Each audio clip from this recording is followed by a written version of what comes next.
Hello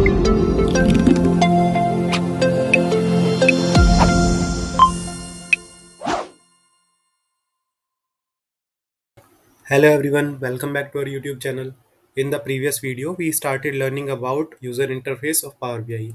In this video, we will be completing its second part. Let's get started.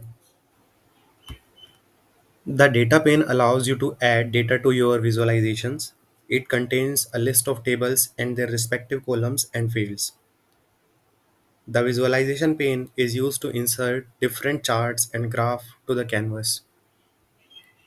The filter pane allows you to add filters to the visualization using specific data. You can apply and edit the filter as per your requirement.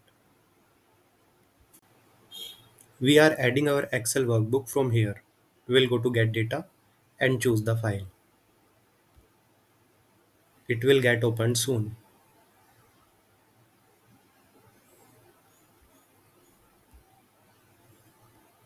We will load it.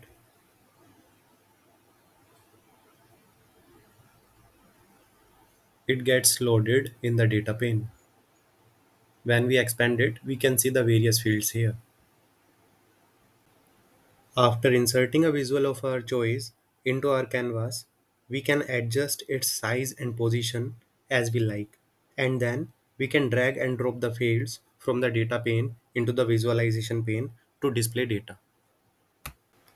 This area in the visualization pane displays only when we click on the visualization item in the canvas.